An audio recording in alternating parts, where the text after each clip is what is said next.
السلام کی سوانح ہوئی کہ اللہ رب العزت نے ہمیں امام الانبیاء خاتم الانبیاء محمد رسول اللہ صلی اللہ علیہ وسلم کی امت میں پیدا فرما کے جو احسان عظیم فرمایا، اس احسان عظیم اور نعمت عظمیٰ کا تقاضا یہ ہے کہ ہم اپنے محسن اعظم اور اس کائنات کے محسن اعظم محمد رسول اللہ صلی اللہ علیہ وسلم کی زندگی سے واقف و باخبر ہو۔ ایمان کا تقاضا بھی ہے، محبت کا تقاضا بھی ہے۔ اسی سلسلے میں انشاءاللہ ہماری یہ ایک ابتدائی اور پہلی کاوش ہے۔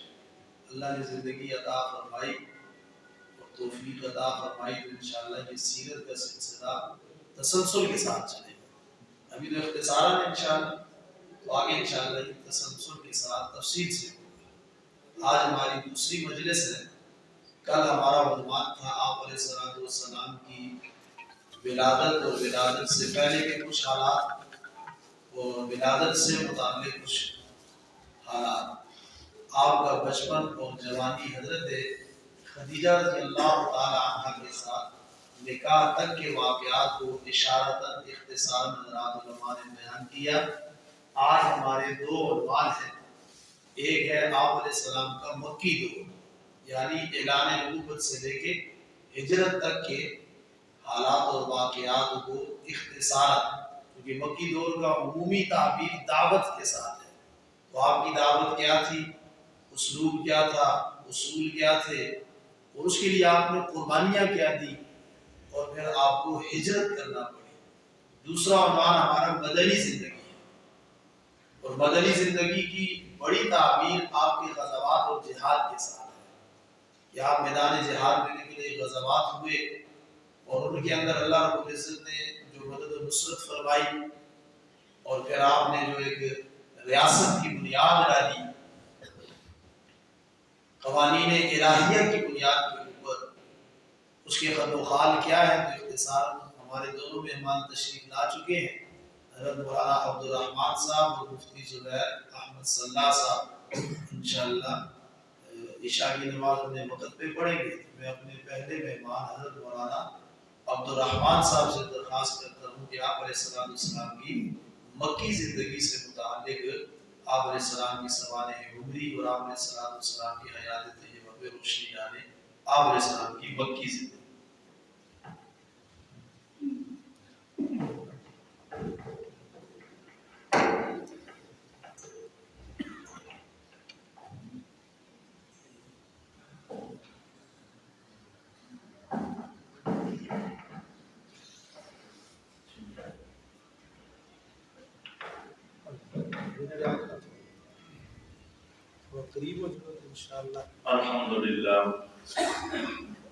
الحمد لله نحمده ونستعينه ونستغفره ونؤمن به ونتوكل عليه ونعوذ بالله من شرور انفسنا ومن سيئات اعمالنا من يهده الله فلا مضل له ومن يضلل فلا هادي له اما بعد فاعوذ بالله من الشيطان الرجيم وقال الله تبارك وتعالى في كلامه المجيد والفرقان الحميد وما أرسلناك إلا رحمة للعالمين وقال تعالى في مقام آخر قل هذه سبيلي أدعو إلى الله على بصيرة أنا ومن اتبعني وقال تعالى في مقام آخر اقرأ باسم ربك الذي خلق خلق الإنسان من علق اقرأ وربك الأكرم الذي علم بالقلم وقال رسول الله صلى الله تعالى عليه وسلم إنما بعثت معلما وقال عليه الصلاة والسلام إنما بعثت لأتمم مكارم الأخلاق صدق الله وصدق رسوله النبي الكريم ونحن على ذلك لمن الشاهدين والشاكرين والحمد لله رب العالمين۔ اللہ جل جلالہ کا انتہائی فضل کرم و احسان ہے کہ اللہ جل جلالہ نے مجھ اور آپ کو تمام مخلوقات میں انسانوں میں پیدا فرمایا۔ اور انسان اشرف المخلوقات ہیں۔ اور مزید اللہ نے فضل کرم فرمایا کہ اللہ تعالیٰ نے انسانوں میں پھر ہمیں ہدایت اسلام کے ساتھ اللہ تعالیٰ نے اس نعمت کے ساتھ اللہ تبارک و تعالیٰ نے یہ خزانہ اور یہ نعمت ہمیں عطا فرمائی، نعمت اسلام اور نعمت ہدایت کی۔ مزید برآں اللہ جل جلالہ نے ہم پر خصوصی فضل کرم اور احسان فرمایا کہ اللہ تعالیٰ نے مجھے آپ کو امام الانبیاء، خاتم الانبیاء، خاتم الرسل صلی اللہ علیہ وآلہ وسلم کی امت میں پیدا فرمایا۔ یہ اللہ جل جلالہ کا محض فضل کرم اور احسان ہے۔ محترم بھائی دوستو، اللہ جل جلالہ نے ہمیں جو نبی کریم صلی اللہ علیہ وسلم عطا فرمائے ہیں، پہلی بات تو یہ ہے کہ تمام انسانوں میں بلکہ تمام مخلوقات میں دو مخلوقات کو اللہ تبارک و تعالیٰ نے مکلف بنایا ہے۔ مکلف کا معنی یہ ہے کہ ان سے اللہ تبارک و تعالیٰ ان کی زندگی ختم نہیں ہوتی، ایک جہان سے دوسرے جہان میں وہ منتقل ہوتے ہیں، اور دوسرے جہان جس کو میں اور آپ آخرت اور قیامت سے تعبیر کرتے ہیں، قیامت میں ان کو جو دنیا کی انہوں نے زندگی گزاری ہے، اچھی زندگی، اچھا بدلہ اللہ کی جنت کی صورت میں، اور اللہ تعالیٰ کو ناراض کر کے زندگی گزاری تو پھر برا بدلہ جہنم میں ڈالنے کی صورت میں۔ یہ انسان اور جنات مکلف ہے، اور انسانوں اور جنات میں اللہ جل جلالہ نے ہدایت کے لیے اور منصب دعوت کے لیے، منصب نبوت کے لیے اللہ جل جلالہ نے انسانوں اور جنات میں سے اللہ تعالیٰ نے انسانوں کو یہ مقام اور منصب عطا فرمایا کہ پیغمبر اور رسول انسانوں میں ہوں گے، وہ جنات میں سے نہیں ہوں گے۔ اس لیے کوئی جن نبی اور رسول نہیں ہوا، بلکہ نبی اور رسول صرف اور صرف وہ انسانوں میں آئے۔ انسانوں میں پھر اللہ جل جلالہ نے پہلا انسان، پہلا پیغمبر بھی ہے۔ پہلے انسان آدم علیہ السلام ہیں، اور پہلے ہی انسان پیغمبر بھی ہیں۔ اس کا کیا مطلب ہے؟ اس کا مطلب یہ ہے کہ انسان پیغمبر کا کیا مطلب ہے؟ یہ فارسی زبان کا اسم فاعل کا صیغہ ہے، پیغمبر، پیغام لے جانے والا، پیغام پہنچانے والا۔ اس کس کا پیغام؟ کدھر لے کے جانے والا؟ اللہ سے پیغام لے کر مخلوق تک، انسانوں تک اور جنات تک اللہ کے پیغام کو پہنچانے والا، اس کو پیغمبر کہتے ہیں۔ ایک بات یہ۔ دوسرا، پیغمبر ہونے کا مطلب کہ پہلا انسان، پہلا نبی، کہ دنیا میں جتنے بھی انسان ہیں وہ اپنی مرضی سے زندگی نہیں گزاریں گے، بلکہ وہ اپنے خالق، مالک اور رازق کی مرضی کے مطابق زندگی گزاریں گے۔ خالق سے رابطہ میرے اور آپ کا براہ راست تو ہو نہیں سکتا۔ قرآن مقدس نے اعلان کر دیا، ما کان لبشر ان یکلمہ اللہ الا وحیا او من وراء حجاب او یرسل رسولا فیوحی باذنہ ما یشاء۔ یا اس آیت کو وضاحت کے ساتھ کہہ دیا، کسی انسان کے بس میں نہیں ہے کہ وہ وحی کو برداشت کر سکے، وحی کا تحمل کر سکے، وحی کو اٹھا سکے۔ اس لیے اللہ جل جلالہ نے کچھ ایسے انسان پیدا فرمائے جن کے اندر اللہ تبارک و تعالیٰ نے ان کو ایسی صفات، ایسے قدسی صفات کو رکھتے، ان کے اندر ایسی استعدادیں اور صلاحیتیں رکھی کہ اللہ جل جلالہ کی وحی کو تحمل اور برداشت کرنے کی اللہ نے ان کے اندر استعداد اور صلاحیت رکھی۔ میرے بھائی اور دوستو، بزرگوں، انبیاء علیہ الصلوۃ والتسلیمات تشریف لاتے رہے، سب سے آخر میں زمانے کے لحاظ سے محمد رسول اللہ صلی اللہ علیہ وسلم تشریف لائے۔ بغیر کسی تمہید کے اور بغیر کسی مقدمے کے بھی عرض کروں گا کہ آپ صلی اللہ علیہ وآلہ وسلم کی کتاب زندگی کا ہر صفحہ معجزہ ہے۔ آپ صلی اللہ علیہ وآلہ وسلم کی زندگی کا ہر سانس، ہر قدم، ہر لمحہ، آپ کا اٹھنا، بیٹھنا، چلنا، پھرنا، آپ صلی اللہ علیہ وسلم کی ولادت سے قبل کی زندگی، ولادت کے بعد کی زندگی، بچپن آپ صلی اللہ علیہ وسلم کا، پھر آپ کی جوانی اور لڑکپن، حتیٰ کہ جو میرا موضوع ہے آپ صلی اللہ علیہ وآلہ وسلم کی جو نبوت کے بعد کی زندگی، ایسے ہی مکی زندگی، پھر آپ علیہ السلام کی مدنی زندگی، اس کا ایک ایک دم، ایک ایک سانس، ایک ایک لمحہ معجزہ ہے۔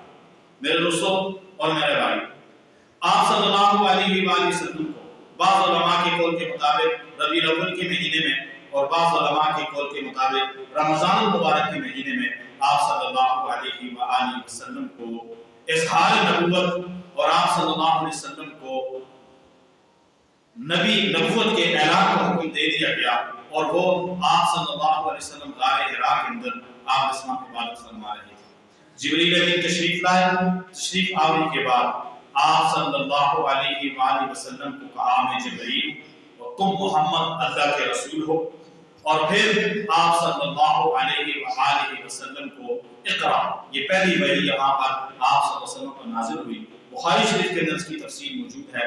2-3 مرتبہ آپ صلی اللہ علیہ وسلم کو جبریل امین نے کہا اقرا، آپ نے کہا ماں انا بقارئ، میں پڑھنا نہیں جانتا۔ بالآخر اللہ جل جلالہ نے معلوم کی، پہلی وحی یہاں پر نازل ہوئی، اقرا بسم ربک الذی خلق، خلق الانسان من علق، اقرا وربک الاکرم الذی علم بالقلم۔ یہ وحی آپ پر نازل ہوئی۔ اس وحی کے نزول کے بعد آپ صلی اللہ علیہ وآلہ وسلم پر ایک خوف طاری ہو گیا، اور آپ صلی اللہ علیہ وسلم پسینہ پسینہ ہو گئے۔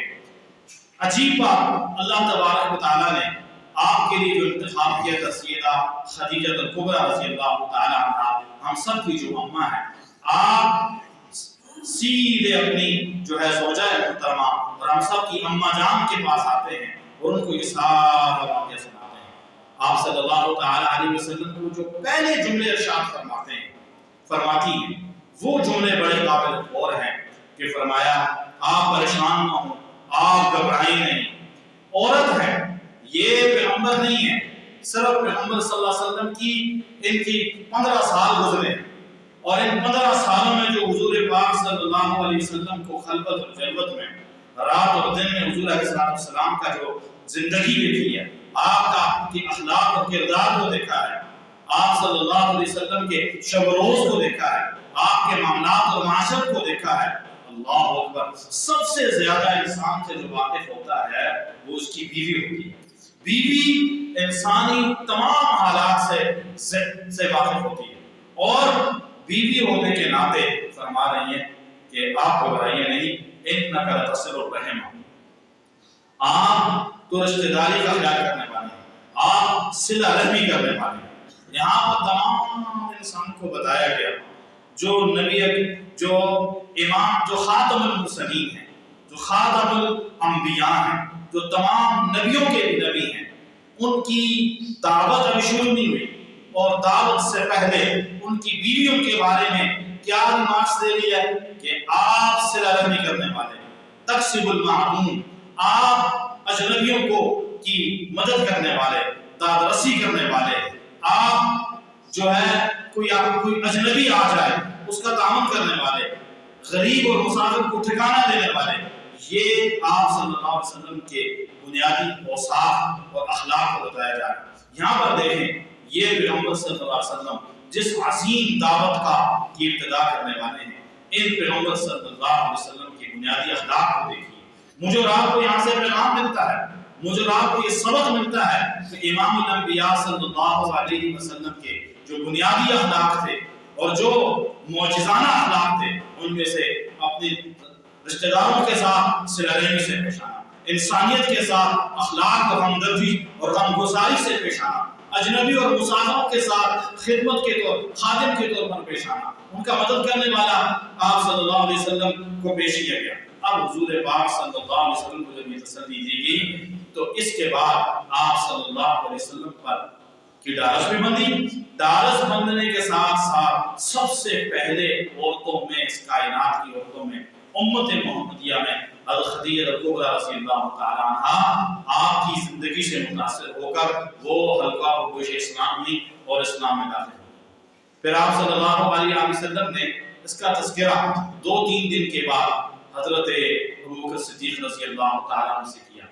حضرت ابوبکر صدیق رضی اللہ تعالیٰ عنہ آپ سے عمر میں 2 سال چھوٹے، اور آپ صلی اللہ علیہ وسلم کی عمر 40 سال، ان کی 38 سال، اور وہ آپ کے بچپن کے، جوانی کے، لڑکپن کے دوست ہیں۔ آپ علیہ السلام کے دعوت کے آخری الفاظ، اور ادھر سے صدیق اکبر رضی اللہ تعالیٰ عنہ نے کلمہ پڑھ لیا، اشہد ان لا الہ الا اللہ واشہد ان محمدا عبدہ ورسولہ۔ پھر میرے دوستو، آپ صلی اللہ علیہ وآلہ وسلم، علماء نے لکھا ہے کہ ابتدائی نبوت میں جبریل امین نے پہلی وحی یا دوسری وحی کے ساتھ یا تیسری وحی کے ساتھ آپ صلی اللہ علیہ وسلم کو باقاعدہ وضو کیا، اور وضو کر کے وضو کا طریقہ بتلایا، پھر 2 رکعت نماز آپ کو سکھائی۔ اس کے بعد آپ صلی اللہ علیہ وسلم نے باقاعدہ وحی کی ہدایات کے مطابق نماز پڑھنا شروع کر دی۔ علماء فرماتے ہیں کہ مکی دور میں طلوع آفتاب سے پہلے اور غروب آفتاب کے بعد یہ 2 نمازیں فرض تھیں۔ یہ عبادت یہاں پر شروع ہوگی۔ آپ صلی اللہ علیہ وسلم نے جب تنہا طور پر یہ عبادت کرنی شروع کی تو ایک مرتبہ علی رضی اللہ تعالیٰ عنہ نے جو دیکھا کہ حضور اکرم صلی اللہ علیہ وآلہ وسلم عبادت کر رہے ہیں، وہ بھی آپ کے ساتھ اس عبادت میں شریک ہو گئے۔ اس کے ساتھ جب حضرت علی رضی اللہ تعالیٰ عنہ آپ کے ساتھ عبادت میں شریک ہوئے اور آپ صلی اللہ علیہ وسلم نے ان کو دعوت دی باقاعدہ، وہ اسلام میں داخل ہوئے اور اپنے اختیار سے اسلام میں داخل ہوئے حضرت علی رضی اللہ تعالیٰ عنہ۔ تو بچوں میں سب سے پہلے اسلام میں داخل ہونے والے حضرت علی المرتضیٰ رضی اللہ تعالیٰ عنہ ہیں۔ اہل سنت والجماعت کا یہی مسلک اور مشرق ہے۔ آپ کو نام دے زید بن حارثہ، یہ بھی آپ صلی اللہ علیہ وسلم پر غلاموں میں ایمان لانے والوں میں بنیادی طور پر سب سے پہلے حضرت زید رضی اللہ تعالیٰ عنہ، یہ بھی آپ صلی اللہ علیہ وسلم کی زندگی سے پہلے سے متاثر تھے۔ حضرت علی بھی آپ کی زندگی سے پہلے سے متاثر تھے۔ حضرت خدیجہ کبریٰ رضی اللہ تعالیٰ عنہ آپ کی زندگی، آپ کے اخلاق و کردار سے پہلے سے متاثر تھے۔ سیدنا ابوبکر صدیق رضی اللہ تعالیٰ عنہ، یہ بھی آپ کی زندگی، اخلاق و کردار سے پہلے سے متاثر تھے۔ یہ 4 بنیادی لوگ ہیں جن کو ساری دنیا میں جتنا اسلام پھیلا، جتنا جہاد ہوا، جتنا حج ہوگا قیامت تک، جتنے قیامت تک صدقات و خیرات زکات عبادات ہوں گی، ان تمام عبادات کا پورے اسلام کا ثواب ایک بنیادی طور پر ایک 4 لوگوں کو ملے گا، اور پھر ان سب کا ملا کر محمد رسول اللہ صلی اللہ علیہ وسلم۔ آپ صلی اللہ علیہ وسلم پر بنیادی طور پر جب یہ 4 لوگ ایمان لائے، ایمان لانے کے بعد کیونکہ سیدنا ابوبکر صدیق رضی اللہ تعالیٰ عنہ عاقل بھی تھے، بالغ بھی تھے، بڑی عمر کے تھے، ان کی سیرت میں علماء نے لکھا یہ تاجر تھے، اور تجارت کے ساتھ ساتھ تمام سیرت نگاروں نے یہ بات لکھی ہے کہ آپ کو مکہ المکرمہ میں جرگوئی کی حیثیت سے آپ قاضی القضات چیف جسٹس کی حیثیت تھی آپ کی، اور آپ کے مکہ اور مکہ سے باہر بھی آپ کے لوگوں کے ساتھ تعلقات تھے۔ جو آپ صلی اللہ علیہ وسلم کے اخلاق تھے اللہ کی شان، وہی اخلاق اللہ نے صدیق اکبر رضی اللہ تعالیٰ عنہ کو عطا فرمایا۔ حسن مجالست کہ جس سے ملتے بہترین طریقے سے ملتے، اس کے ساتھ مہمان کی مہمان نوازی کرتے، ہر ملنے کبھی کسی کے ساتھ پوری زندگی میں ابوبکر صدیق رضی اللہ تعالیٰ عنہ سختی سے پیش نہیں آئے۔ آپ کا اخلاق اور آپ رضی اللہ تعالیٰ عنہ کا کردار اور آپ رضی اللہ تعالیٰ عنہ کی جو لوگوں کے ساتھ ہمدردی اور خیرخواہی تھی، اس ہمدردی اور خیرخواہی کا نتیجہ یہ تھا کہ آپ کے اور آپ رضی اللہ تعالیٰ عنہ نے دعوت دینی شروع کر دی۔ آپ کی دعوت سے اللہ تبارک و تعالیٰ نے حضرت عثمان بن عفان رضی اللہ تعالیٰ عنہ کو اسلام کی دولت عطا فرمائی۔ آپ ہی کی دعوت سے اللہ جل جلالہ نے حضرت ابو عبیدہ بن جراح رضی اللہ تعالیٰ عنہ کو اسلام میں داخل کیا۔ آپ ہی کی دعوت سے اللہ جل جلالہ نے شروع میں 8-9 آدمی جو اسلام کی بنیاد کا کردار جن لوگوں نے ادا کیا ہے، وہ حضور اکرم صلی اللہ علیہ وسلم کی دعوت صدیق اکبر تک پہنچتی ہے رضی اللہ تعالیٰ عنہ، اور صدیق اکبر رضی اللہ تعالیٰ عنہ کی محنت سے اور آپ کی کاوش اور کوشش سے اللہ جل جلالہ نے حضرت عثمان بن عفان رضی اللہ تعالیٰ عنہ کو اسلام کی دولت عطا فرمائی۔ ایسے ہی عثمان بن مظعون رضی اللہ تعالیٰ عنہ، یہ بھی سیدنا صدیق اکبر رضی اللہ تعالیٰ عنہ کی دعوت سے اسلام میں داخل ہوئے۔ میرے دوستوں، میرے عزیزوں، صدیق اکبر رضی اللہ تعالیٰ عنہ کی جو دعوت میں اثر تھا، اس کی بنیادی وجہ علماء کرام نے یہی لکھی ہے کہ آپ کی حسن معاملے، بہترین معاملات، ان بہترین معاملات کی وجہ سے آپ کی شخصیت سے رنگیز شخصیت تھی، پرکشش شخصیت تھی، جس کو آپ دعوت دیتے تھے بغیر چون چرا کے اور بغیر ہیل و حجت کے، صدیق اکبر رضی اللہ تعالیٰ عنہ کی دعوت پر وہ اسلام میں داخل ہوتا چلا جاتا تھا۔ صدیق اکبر رضی اللہ تعالیٰ عنہ، میرے دوستوں، میرے عزیزوں، بنیادی طور پر جب دعوت دی، اس طرح آپ صلی اللہ علیہ وسلم کی دعوت کا سلسلہ چلتا رہا۔ اور پھر آپ صلی اللہ علیہ وسلم کی دعوت سے میرے دوستوں اور میرے عزیزوں، حضرت عفیف قندی رضی اللہ تعالیٰ عنہ ہیں، وہ اسلام میں داخل ہوئے۔ زبیر بن عوام رضی اللہ تعالیٰ عنہ وہ اسلام میں داخل ہوئے۔ عثمان بن عفان جو تھے یہ قبیلہ بنو عبد الشمس کے سردار تھے۔ حضرت زبیر بن عوام یہ بنو امیہ کے سردار تھے، بنو اسد کے سردار تھے۔ اور سعد بن ابی وقاص رضی اللہ تعالیٰ عنہ فاتح ایران ہیں، یہ آپ کی بنیادی دعوت پر اسلام میں داخل ہوئے، یہ بنو زہرہ کے سردار تھے۔ ایسے ہی ابو عبیدہ بن جراح رضی اللہ تعالیٰ عنہ یہ بھی اسلام میں داخل ہوئے بنیادی طور پر۔ ایسے حضرت عمر بن عنبسہ رضی اللہ تعالیٰ عنہ یہ شروع میں، حضرت عبداللہ بن حذافہ صاحب یہ وہ لوگ ہیں، ان کی فہرست میں آپ کے سامنے پڑھ رہا ہوں، جو شروع میں 40 لوگ ہیں جو بنیادی طور پر اسلام کی بنیادی اینٹ کا کردار جن لوگوں نے ادا کیا۔ اور ایسے ہی میرے دوستوں میرے عزیزوں، حضرت عمر بن مرہ جوہنی جب اسلام میں داخل ہوئے، اس کے بعد یہ اپنے قبیلے کی طرف گئے اور حضور علیہ السلام سے کچھ ہدایات دی۔ آپ صلی اللہ علیہ وسلم نے جاتے وقت حضرت عمر بن جوہنی کو، مرہ جوہنی کو جو ہدایات دی، اس نے کہا کہ آپ دعوت کے لیے جا رہے ہو، حلم اور بردباری کا خیال رکھیں گے، آپ تحمل اور برداشت آپ کے اندر ہونی چاہیے، سختی کسی سے نہیں کرنی آپ نے، خود پسندی آپ کے قریب تک نہ آئے، اور ہر معاملے میں آپ نے صبر کا مظاہرہ کرنا ہے، تب آپ کی دعوت کے اندر اثر ہوگا۔ اور میرے دوستو اس کے بعد آپ صلی اللہ علیہ وسلم کی جو صاحبزادیاں تھیں، کیونکہ خدیجہ الکبریٰ رضی اللہ تعالیٰ عنہ کے وطن سے تھی، صاحبزادیاں آپ رضی اللہ تعالیٰ عنہ کی وہ بھی اسلام میں داخل ہوگی۔ آپ کی دعوت مزید چلتی رہی، اور پھر آپ کی چچی ام الفضل رضی اللہ تعالیٰ عنہ جو کہ آپ کے چچا حضرت عباس کی اہلیت تھی، کیونکہ حضرت عباس جو اسلام میں داخل ہوئے وہ فتح مکہ کے بعد داخل ہوئے، اور آپ کی چچی ام الفضل یہ شروع میں بنیادی طور پر بنیادی اسلام لانے والوں میں تھی، اور ان کے بیٹے ہیں جنہوں نے اسلام کے لیے اور دعوت اسلام کے لیے بہت بنیادی کردار ادا کیا ہے۔ ان کا وہ طلیب بن حضرت طلیب یہ بنیادی طور پر اپنی والدہ محترمہ کے ساتھ اسلام میں داخل ہوئے، اور حضرت طلیب یہ وہ شخص ہیں جنہوں نے مکہ المکرمہ کی وادیوں کے اندر نماز پڑھتے ہوئے مار کھائی ہے، اور یہ پہلے وہ شخص ہیں جنہوں نے اونٹ کی ایک پسلی اٹھائی اور پسلی اٹھا کر ان غنڈوں کے سر پہ حملہ کیا جن غنڈوں نے ان کو عبادت کرتے ہوئے روکا۔ شروع میں جب مسلمان یہ لوگ اسلام میں داخل ہوتے تھے تو یہ مسلمان ان کو عبادت کرنے کی جگہ نہیں ملتی تھی، گھر میں عبادت نہیں کر سکتے، پورے مکہ المکرمہ میں گھر میں یہ لوگ عبادت نہیں کر سکتے تھے، مکہ کے پہاڑوں اور وادیوں میں چلے جاتے اور وادیوں میں جا کر چھپ کر وہاں پر عبادت کرتے تھے۔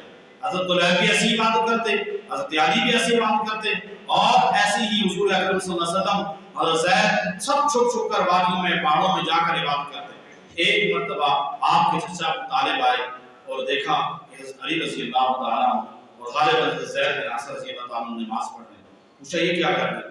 کہا یہ عبادت کا ایک طریقہ ہے۔ حضور علیہ السلام وہاں پر نماز پڑھ رہے تھے۔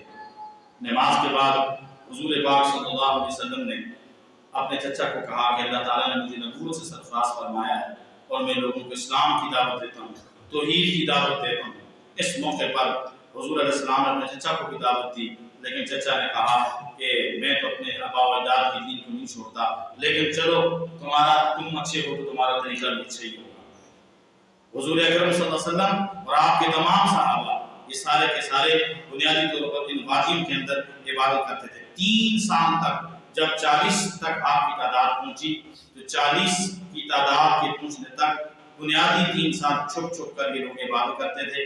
جب 3 سال مکمل ہو گئے اور 40واں آدمی جب اسلام میں داخل ہوا ہے سیدنا عمر بن خطاب رضی اللہ تعالیٰ عنہ، اس کے بعد حضور اکرم صلی اللہ علیہ وسلم کو اللہ تعالیٰ نے حکم دیا فَاصْدَعْ بِمَا تُؤْمَرُ وَأَعْرِضْ عَنِ الْمُشْرِكِينَ۔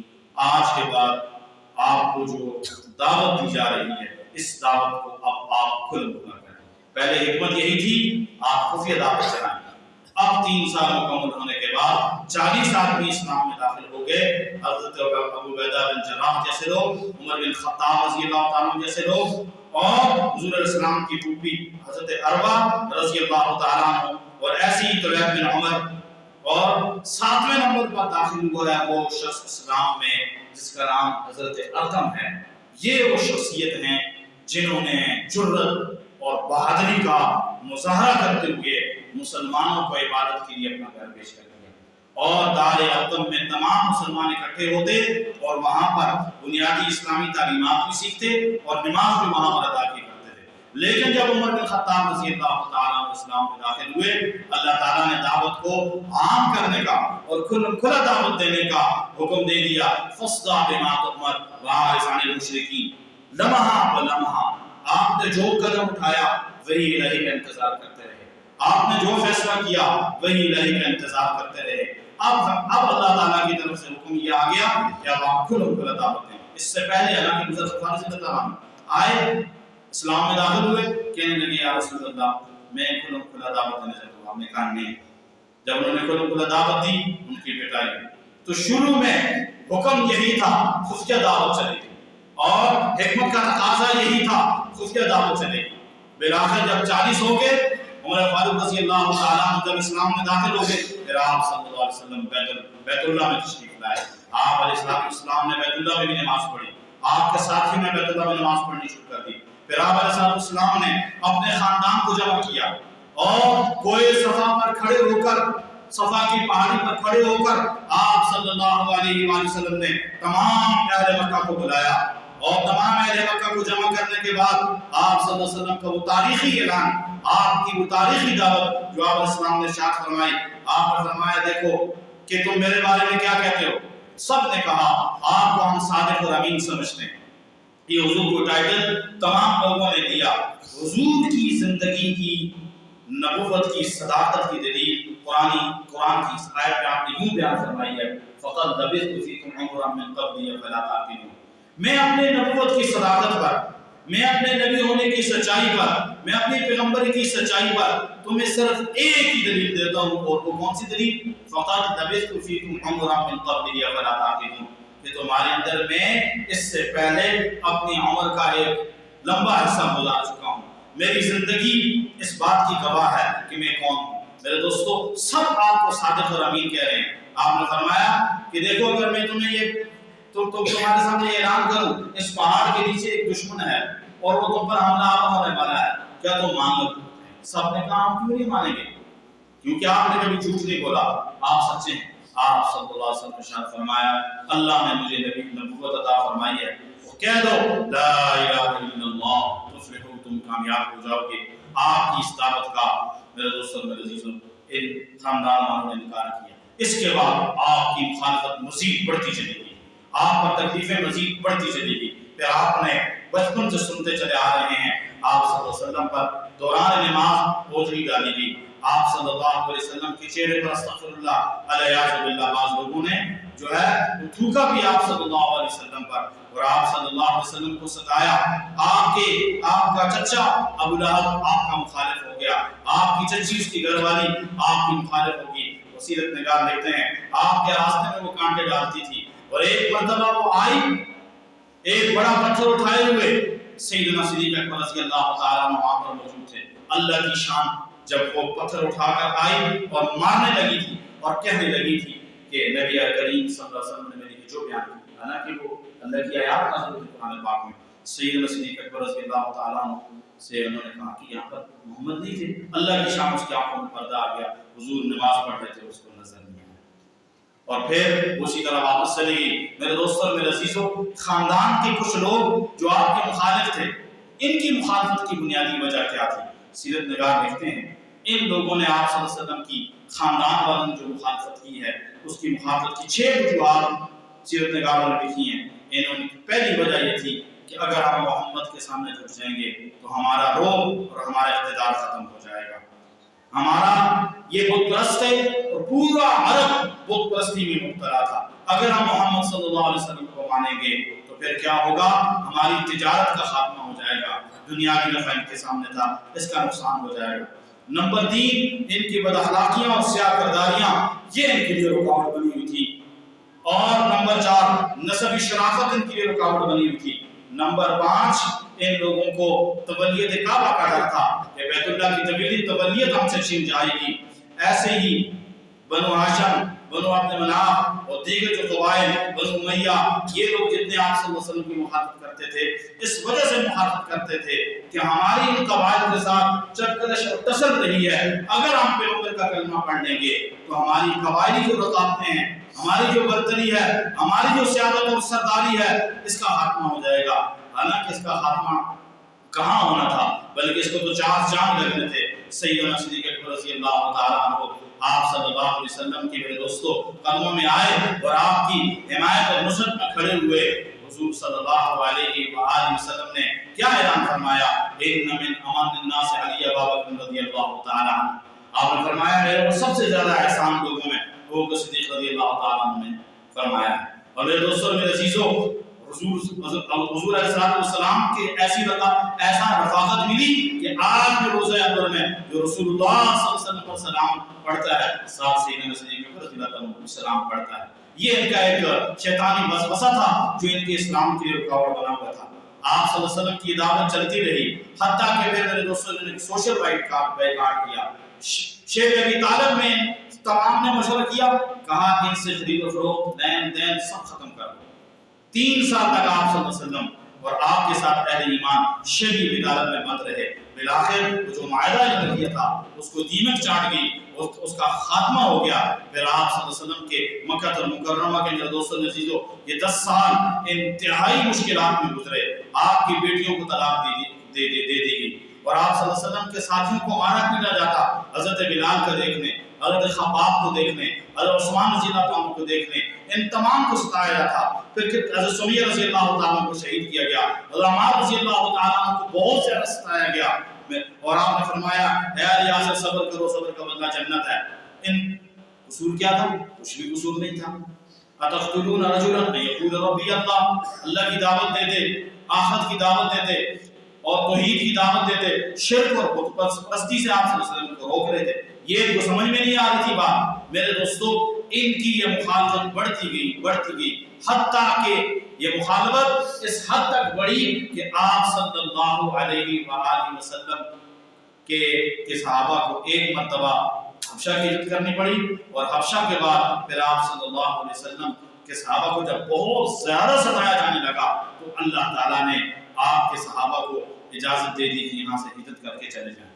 اور پھر میرے دوستوں میرے عزیزو آپ صلی اللہ علیہ وسلم کا جب 11 سال ہو گئے نبوت کے، 11، 12 اور 13 مدینہ المنورہ کے کچھ مختلف وفود آئے، اور ان وفود کو رات کے وقت میں آپ صلی اللہ علیہ وسلم نے دیکھا کہ ایک جگہ پر رات کے وقت کی باتوں کی آواز آئی۔ آج کے لیے لوگ آئے تھے، آپ تشریف لے گئے اور ان کو دعا سلام کی، اور پھر آپ صلی اللہ علیہ وسلم نے ان کو دعوت دے دی، وہ شیخ اسلام میں داخل ہوئے۔ وہ جب اسلام میں داخل ہوئے، مدینہ میں گئے، پورے مدینہ میں انہوں نے کہا نبی آخر الزمان جس کا انتظار کیا جا رہا تھا وہ مکہ المکرمہ میں آ چکے ہیں، اور مدینہ المنورہ کے گھر میں آپ کی آواز لگی۔ دوسرے سال میں کچھ اور ساتھیوں کو لے کر آئے۔ تیسرے سال تقریباً 80 حضرات نے آپ صلی اللہ علیہ وسلم کے ہاتھ پر بیعت کی، اور وہیں پر آپ صلی اللہ علیہ وآلہ وسلم کو مدینہ المنورہ آنے کی دعوت دی۔ میرے دوستوں میرے عزیزوں آپ صلی اللہ علیہ وسلم جب دوسرے سال جب یہ وقت جا رہا تھا تو مصعب بن عمیر کو مدینہ المنورہ میں بھیج دیا کہ تم جاؤ اور وہاں پر جا کر دعوت اسلام کا کام کرو۔ مصعب بن عمیر مدینہ المنورہ میں آئے اور یہاں آ کر انہوں نے دعوت کا اور اسلام کا کام شروع کر دیا۔ قبیلہ بنو اشہر کے پاس آپ صلی اللہ علیہ وسلم نے حضرت مصعب بن عمیر تشریف لائے، وہاں جا کر ان کو دعوت دی۔ اسد بن زرارہ اور یہ لوگ سارے جتنے بھی تھے، یہ اسد بن زرارہ کے پاس ٹھہرے ہوئے تھے، وہاں سعد بن عبادہ تھے، وہ قبیلے کے سردار تھے، وہ بھی اسلام میں داخل ہو گئے۔ جب یہ بڑے قبائل اسلام میں داخل ہوئے، ان کا اسلام میں داخل ہونا تھا کہ پورا مدینہ المنورہ وہ اسلام میں داخل ہو گیا۔ پھر آپ صلی اللہ علیہ وسلم کے لیے وہ وقت آ گیا جب یہ فیصلہ ہوا کہ آپ صلی اللہ تعالی علیہ وآلہ وسلم یہاں سے مکہ المکرمہ کو چھوڑ کر مدینہ المنورہ تشریف لے جائیں۔ میرے دوستو دار الندوہ میں تمام کافروں کے سردار جمع ہوئے، اور ان سرداروں میں سے 14 سردار تھے، کیا انہوں نے میٹنگ کی، اور میٹنگ کے اندر یہ فیصلہ ہوا وَإِذْ يَمْكُرُ بِكَ الَّذِينَ كَفَرُوا لِيَثْبِتُوكَ أَوْ يَقْتُلُوكَ أَوْ يُخْرِجُوكَ وَيَمْكُرُونَ وَيَمْكُرُ اللَّهُ وَاللَّهُ خَيْرُ الْمَاكِرِينَ۔ یہاں پر جو ہے 3 رائے سامنے ہیں۔ ایک سامنے لیے رائے یہ سامنے آئی یمکر بک الذین کفروا لیثبتوک، ان کو قید کر دو. شیطان نے کہا کہ ان کے جانثار آئیں گے ان کو چھڑا کے لے جائیں گے. اچھا کسی نے کہا کہ ان کو جلا وطن کر دو، یخرجوک، کہا کہ پہلی سی ان کی دعوت نہیں روکی جا رہی، جب باہر جائیں گے اور آزاد ہو جائیں گے ان کی دعوت خوب پھیلے گی. ایک مشورہ یہ آیا یقتلوا، حضور علیہ السلام کو قتل کر دیا جائے. شیطان بوڑھے ندی کی شکل میں موجود تھا. شیطان نے کہا یہ دعوت تھی، یہ رائے ٹھیک ہے. فیصلہ ہو گیا استغفر اللہ علیہ باللہ، آپ صلی اللہ علیہ وسلم کو شہید کرنے کا اور آپ کو قتل کرنے کا. یہ رات کو میٹنگ ہوئی، انہوں نے کہا کہ تمام قبائل میں سے ایک آدمی آئے اور حضور اکرم صلی اللہ علیہ وسلم کے گھر کا محاصرہ کرے. جو ہی آپ صلی اللہ علیہ وسلم گھر سے باہر نکلیں آپ کو قتل کر دیا جائے، استغفر اللہ علیہ باللہ، شہید کر دیا جائے. اور اللہ تعالیٰ نے وحی کے ذریعے سے حضور کو بتا دیا. انہوں نے یہ میٹنگ کر دی. ادھر سے آپ نے ابوبکر صدیق رضی اللہ تعالیٰ کے ساتھ یہ مشورہ ہو گیا کہ ہم نے یہاں سے مکہ المکرمہ سے مدینہ المنورہ جانا ہے.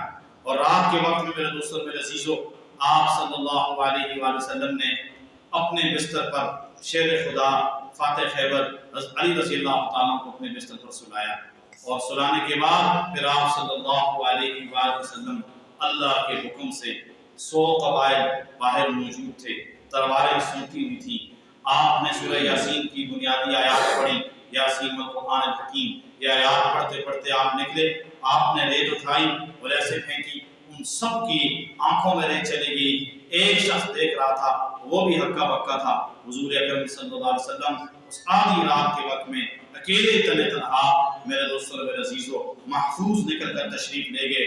اور آپ صلی اللہ تعالی علیہ وسلم سیدھا سیدنا ابوبکر صدیق رضی اللہ تعالیٰ کے گھر میں تشریف لے گئے. وہاں سے اپنا زادرہ اور توشہ لیا اور راتوں رات آپ صلی اللہ علیہ وآلہ وسلم سیدھا غار سور میں جا کر پناہ گزین ہو گئے. اور حضور اکرم صلی اللہ علیہ وسلم سیدنا صدیق رضی اللہ تعالیٰ عنہ جب چل رہے تھے تو راستے میں کیونکہ آپ علیہ السلام کا بدن تھوڑا بھاری ہو چکا تھا، آپ صلی اللہ علیہ وسلم جو ہے پنجوں کے بل چل رہے تھے. اتنا خوف و ہراس پیدا ہوا تھا کہ کہیں نشانات قدم جو ہے وہ کافر نہ دیکھ لیں، جس کی وجہ سے چلنا دشوار تھا. سیرت نگار لکھتے ہیں سیدنا صدیق اکبر رضی اللہ تعالیٰ عنہ نے حضور اکرم صلی اللہ علیہ وسلم کو اپنے کندھوں پر اٹھایا اور پھر کندھوں اٹھا کر چلے ہیں اور غار سور میں جا کر پہلے غار کو صاف کیا ہے اور صاف کرنے کے بعد اس کے سارے سوراخ بند کیے ہیں. اور پھر آپ صلی اللہ علیہ وسلم کو جو ہے خدمت میں عرض کرنا ہوئے کہ تشریف لائیں اور یہاں پر آرام فرمائیں. 3 دن تک آپ صلی اللہ علیہ وسلم یہاں غار سور میں رہے. اور اللہ کی شان عامر بن فہیرہ یہ صدیق اکبر رضی اللہ تعالیٰ کے غلام تھے. یہ دن بھر بکریاں چراتے اور رات کو ان کو دودھ بھی پلاتے اور مکے کے حال احوال کی خبر بھی ہوتی. عبداللہ حضور علیہ السلام کے بیٹے جو ہیں ابوبکر صدیق رضی اللہ تعالیٰ کے بیٹے، یہ بھی رات کے اندھیرے میں حضور کے پاس آتے. اور والا سیرت نگاروں نے عجیب بات یہ لکھی ہے کہ حضرت اسماء رضی اللہ تعالیٰ عنہ کھانا تیار کرتی رات کے اندھیرے میں حضور اکرم صلی اللہ علیہ وسلم اور سیدنا صدیق اکبر رضی اللہ عنہ سے یہ تیار کر کے لاتی اور تازہ کھانا وہاں جا کر پیش فرماتی. علماء اور سیرت نگار لکھتے ہیں بتاؤ صدیق اکبر رضی اللہ تعالیٰ عنہ کی ان قربانیوں کی کوئی انتہا ہے؟ جان بھی لگا دی، مال بھی لگا دیا، اولاد بھی لگا دی، سب کچھ قربان کر دیا. پھر جوان بیٹی رات کے اندھیرے میں وہ کفار مکہ جو حضور علیہ السلام کی اور ان سب کی زندگی کے پیاسے تھے. میرے دوستو پھر یہاں 3 دن کے بعد اللہ کا حکم ہوا اور 3 دن کے بعد پھر وہ سواریاں لائی گئی. ان سواریوں پر بیٹھ کر آپ مدینہ المنورہ تشریف لائے. سیرت نگاروں نے عجیب بات یہ لکھی ہے کہ راستے میں صدیق اکبر کا یہ حال تھا، کبھی دائیں جاتے ہیں کبھی بائیں جاتے ہیں، کبھی خوف آتے دشمن آگے سے آئے گا آگے تشریف لے جاتے ہیں، پھر خوف دل میں آتا ہے پیچھے چلے جاتے ہیں سیدنا صدیق اکبر رضی اللہ تعالیٰ. اس طرح جو ہے گہمے کی صورت میں سیدنا صدیق اکبر رضی اللہ تعالیٰ عنہ حضور علیہ السلام کو لے کر جو ہے میرے دوستو یہ ہے یار غار، یہ ہے یار غار بھی ہے، یار مزار بھی ہے، اور پھر یہ یار حوض کوثر بھی ہیں. اور یہی حضور پاک صلی اللہ علیہ وسلم کے ساتھ میرے دوستو حوض کوثر پر تقسیم پانی فرمائیں گے. تو سیدنا صدیق اکبر رضی اللہ تعالیٰ عنہ آپ صلی اللہ علیہ وسلم کو بڑی حفاظت کے ساتھ، بڑی محبت کے ساتھ، بڑے ادب اور احترام کے ساتھ لے. ایک دن کا سفر تھا، ساری رات چلتے رہے جب سفر کیا. دوسرے دن دوپہر سخت تھکاوٹ تھی. کہیں آپ کو پتہ ہے ریگستان کوئی آرام کی جگہ نہیں, سیدھی پر بندے کا تلاش. ایک چٹان یا ٹیلا ملا, وہاں پر جو ہے نا دیکھا کوئی سایہ ہے, گئے جگہ کو صاف کیا, اپنی چادر بچھائی, حضور پاک صلی اللہ علیہ وسلم نے فرمایا اب آپ آرام کریں. حضور لیٹ کے سو گئے. اتنے میں دیکھا کہ کہیں چرواہا بکری چلا رہا ہے, اس کے پاس گئے کھانا کو صاف کرو اور ہمیں دودھ نکال کر دو. اس نے دودھ نکال کے دیا. سیدنا صدیق رضی اللہ تعالیٰ عنہ نے جو ہے جب تشریف لائے تو آپ علیہ السلام سو رہے تھے. آپ علیہ السلام کا انتظار کیا. جو ہی آپ جاگے ٹھنڈا پانی کا بھی بندوبست کر لیا تھا, وہ دودھ میں ملایا اور آپ صلی اللہ علیہ وسلم کو پیش کیا. آپ نے وہ دودھ پیا. پھر وہاں سے آپ کا سفر مزید چل پڑا. میرے دوستوں اور میرے عزیزوں, یہ ہجرت کا سفر راستے میں معبد کے گھر بھی گئے, وہاں پر بھی جو ہے کچھ بھی نہیں تھا. ساری بکریاں جو ہے نا وہ ایک مریم سی بکری بظاہر, بعد میں تو ساری کائنات کی بکریوں سے آگے نکل گئی. اس کو حضور علیہ السلام نے ہاتھ لگایا, اس کے خونوں میں دودھ آ گیا, سارا گھر دودھ سے بھر گیا. برکتیں ہی برکتیں. سراقہ کا واقعہ راستے میں پیش آیا. میرے دوست 200 اونٹ کا انعام بعد سے نگاروں نے 100 بعد میں 200 لکھا ہے. وہ آیا اور اللہ تبارک و تعالیٰ نے اس کو بھی کلمہ اسلام نصیب فرمایا, اور وہ بھی حضور علیہ السلام سے باقاعدہ وہاں سے چٹھی لے کر گیا ہے. اور حضور کے غلام موجود ہیں صدیق اکبر رضی اللہ عنہ بن فیرہ, ان کو کہا کہ چٹھی دے دو. عامر بن فیرہ نے چمڑے پر جو ہے وہ چٹھی دے دی کہ تجھے امن ہوگا جب ہم مکہ فتح ہو جائے گا. اس کو پہلے سے یقین ہو گیا کہ اس پیغمبر کی تو اب غلبہ ہی غلبہ ہے. میرے دوستو, اللہ تعالیٰ آپ کو حضور پاک صلی اللہ علیہ وآلہ وسلم کی سیرت کو سمجھنے, پڑھنے, عشق کرنے کی توفیق عطا فرمائے. واخر دعوانا